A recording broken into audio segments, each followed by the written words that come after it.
लांडे उभे आहेत. नाही का एक लांड्या उभा आहे, दोन का एक?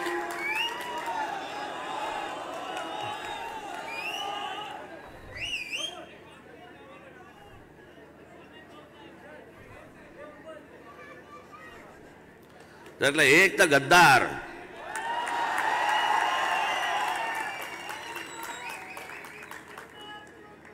भाई हरामखोर शब्द हा पण कमी पडेल. या लोकांना काय नाही दिलं आम्ही.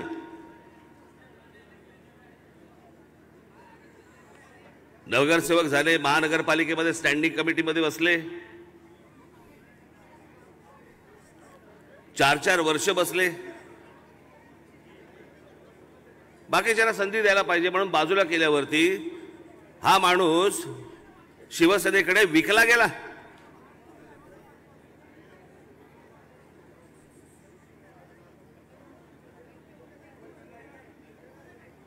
अरे कोणत्या वेळेला विकला गेला?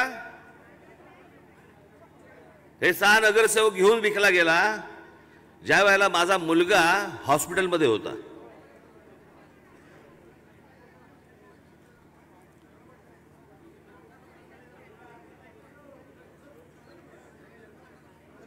मी त्यावेळेला त्या सगळ्या अख्ख्या गोष्टीतनं जात होतो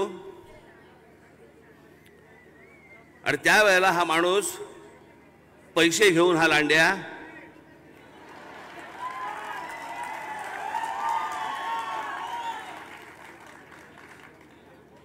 तिकडे विकला गेला. तो विकला गेलाच. मग त्याने आमदारकी दिली, मग हा आमदार झाला आणि त्याच्यानंतर दुसरीकडे विकला गेला.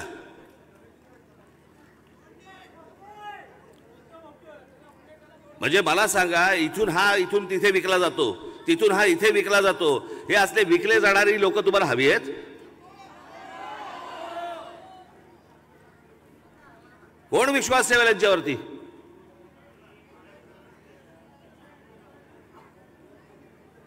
बिल्डरांच्या खिशातली माणसं, सगळ्या गोष्टी पैशावर मोजायच्या, सगळ्या गोष्टी पैशावरती तोलायच्या आणि प्रचार काय करायचा? आमचा भानुशाली म्हणे अमराठी आहे. अरे मराठी माणसासाठी झगडणारा अमराठी आहे. पण तो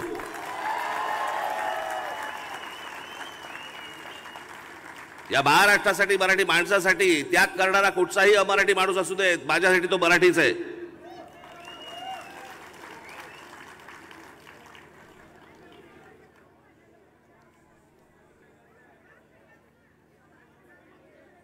ही असली नाराज माणसं ही उभी पण करता कामा नयेत तुम्ही. या मतदारसंघामध्ये जी माणसं तुमच्या ओळखीचे, परिचयाचे असतील, नातेवाईक असतील, त्यांना सगळ्यांना सांगा याचा इतिहास, या माणसाचा पूर्व इतिहास सगळ्यांना सांगा. हा काय प्रकारचा, काय लायकीचा माणूस आहे ते. मी आज फक्त तुम्हाला आठवण करून द्यायसाठी म्हणून मी आज इथे उभा आहे. या गोष्टी विसरू नका. हे ज्याच्यात विकले गेले ते पैसे आता बाहेर काढतील. नक्की घ्या, पण या लोकांना जमीनदोस्त करा. जे आलेत ते त्यांच्याकडनं गेलेच पाहिजेत, जे तुमच्यापर्यंत पोहोचलेच पाहिजेत. एक माणसं कोणाच्या बापाची नाहीत, ही कोणाची होऊ शकत नाहीत. हे तुमचाही कधी केसाने गळा कापतील, तुमचं तुम्हालाही कळणार नाही.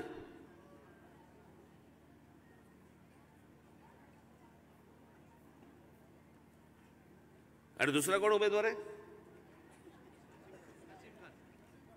धन्यच.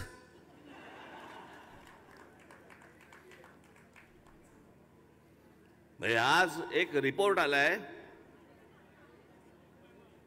त्या रिपोर्टमध्ये म्हणजे मला असं वाटतं की या मुंबईमधल्या प्रत्येक हिंदूंनी हा रिपोर्ट नीट वाचला पाहिजे, नीट लक्षात ठेवला पाहिजे की हा रिपोर्ट काय आहे. अत्यंत गंभीर रिपोर्ट आहे.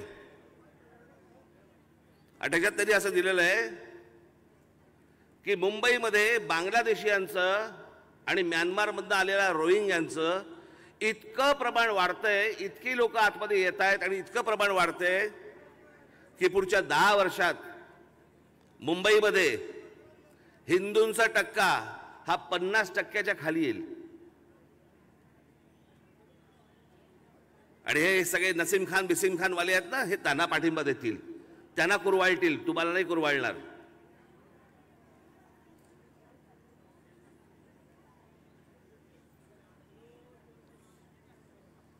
कारण ज्या वेळेला देश आणि धर्म ही जेव्हा गोष्ट येते त्यावेळेला ते पहिल्यांदा धर्म निवडतात.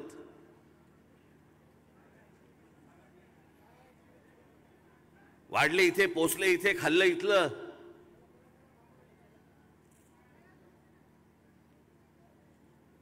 पण ज्यावेळेला धर्माचा विषय येतो त्यावेळेला बरोबर ते त्यांच्या लोकांना साथ देत असतात.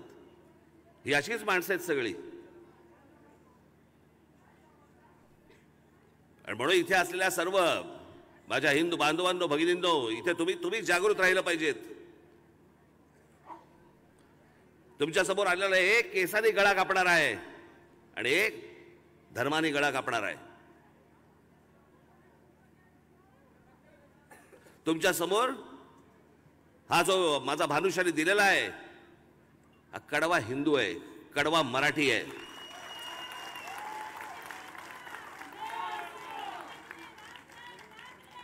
जो गेल्या 5 वर्षामध्ये जो सगळ्या महाराष्ट्रामध्ये जो गोंधळ झालेला आहे ना, कोणाचा पायपोस कोणाच्यात नाही.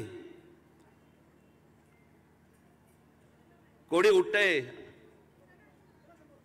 आज इकडे जा, उद्या तिकडे जा, या पक्षात त्या पक्षात जा. तुम्ही कोणासाठी उभे राहणार मग मतदानाला? उन्हातानामध्ये रांगेमध्ये उभं राहायचं तुम्ही मतदान करायला आणि नंतर या लोकांनी वाटेल तसा तमाशा करायचा, वाटेल तसं विकलं जायचं. ही माणसं ज्यावेळेला आपल्या पक्षामध्ये होती त्यावेळेला तुम्ही आपल्या पक्षाला मतदान म्हणून केलं होतं, हे दुसऱ्या पक्षात गेले, विकले गेले. दुसऱ्या पक्षामध्ये गेले, त्याच्यानंतर त्या पक्षाला मतदान झालं, ते तिथून विकले गेले, दुसऱ्या पक्षामध्ये गेले.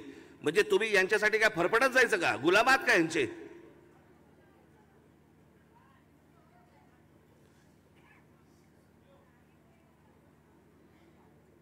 गेल्या 5 वर्षामध्ये या महाराष्ट्राचं संपूर्ण राजकीय व्याकरण बिघडलं. शिवसेना, भारतीय जनता पक्ष आणि काँग्रेस राष्ट्रवादी पक्ष, लोकांनी काँग्रेस राष्ट्रवादी नको म्हणून शिवसेना भारतीय जनता पक्षाला मतदान केलं. शिवसेना भारतीय जनता पक्ष नको म्हणून काँग्रेस राष्ट्रवादीला लोकांनी मतदान केलं. आणि निवडणुका झाल्यावर त्यातला एक शिवसेना नावाचा पक्ष उठतो आणि काँग्रेसबरोबर जाऊन बसतो का? मला स्वतःला मुख्यमंत्री करा, स्वतःच्या स्वार्थासाठी. मी काल माझ्या सभेमध्ये सांगितलं ना, माननीय बाळासाहेब ठाकरे यांची एक क्लिप आहे, मी इथे भानुशालीकडे देतो, ती सगळ्यांना जरा पाठवा ती क्लिप आणि ती दाखवा जरा. माननीय बाळासाहेब काय म्हणाले होते ते. माननीय बाळासाहेब असं म्हणाले होते, माझ्या शिवसेनेची ज्या दिवशी काँग्रेस होताना दिसेल त्या दिवशी शिवसेना नावाचं दुकान बंद करून टाकीन मी.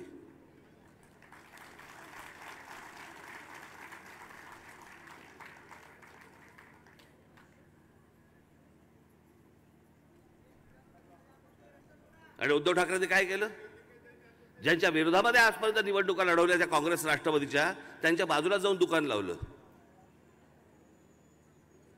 काही बाळासाहेबांचे विचार, हिंदुत्वाचे विचार सगळं बाजूला, सगळ्या गोष्टी बाजूला. का? मला मुख्यमंत्री करा,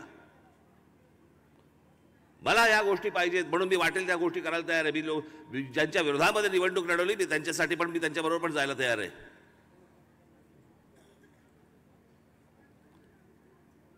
या असल्या राजकारणाने भविष्यातल्या येणाऱ्या आपल्या सगळ्या पिढ्यांचा सत्यानाश होणार आहे.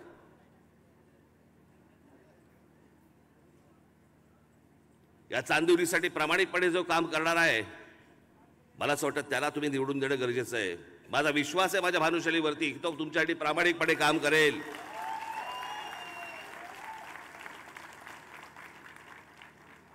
आणि जी गोष्ट खरी आहे, आज अनेक गोष्टी पक्षाने केलेल्या आहेत, सरकारच्या बाहेर राहून पक्षाने केलेल्या गोष्टी आहेत. मग त्या रेल्वेमधल्या आपण नोकऱ्या असू देत मराठी मुलांना मिळालेल्या, त्याच्यासाठी झालेलं आंदोलन असू देत, मराठी पाट्यांचं असू देत, केवढ्या गोष्टी केल्यात. मी त्याची पुस्तिका तुम्हाला पाठवतो की आपण गेल्या 18 वर्ष 19 वर्षामध्ये कोणकोणते आंदोलन केली. मी तुम्हाला माझं बाकीच्या आव्हान आहे की महाराष्ट्र नवनिर्माण सेनेने गेल्या 18 वर्षामध्ये जी आंदोलनं केली, जी कामं केली, अहो टोल नाके बंद करून टाकले आपण. हे सगळे मुंबईचे सगळे टोल नाके कोणाच्या आंदोलनामुळे बंद झाले?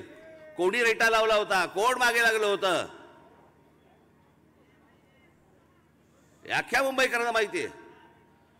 अहो जर सत्ते बाहेर राहून जर समजा एवढी कामं होऊ शकतात, सत्तेत गेल्यावर किती कामं होतील याचा विचार करा.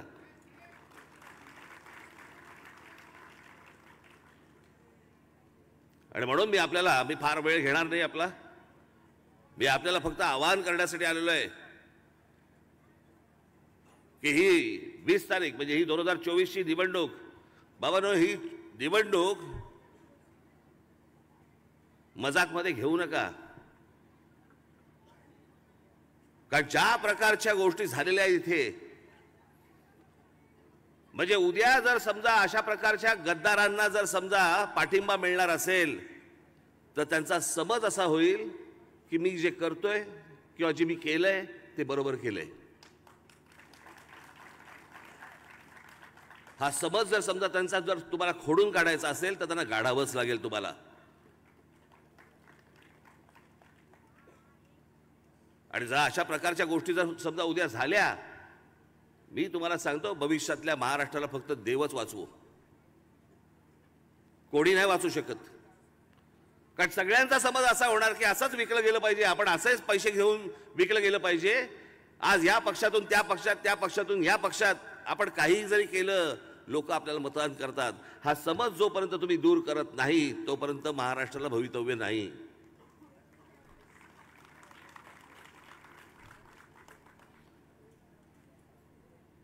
आणि लक्षात ठेवा, ही 2024ची निवडणूक आहे. या 2024च्या निवडणुकीमध्ये मी सतत सांगतोय, सातत्याने सांगतोय की हा कुठच्या तरी चित्रपट, कुठच्या शाहरुख खान सलमान खानचा चित्रपट नाहीये जो शुक्रवारी पडला आणि त्यांनी नंतर सोमवारी दुसरा चित्रपट सुरू केला. इथे आमच्या आयुष्यातली आणि तुमच्या आयुष्यातली दर 5-5 वर्ष निघून जात असतात, दर 5-5 वर्ष निघून जात असतात.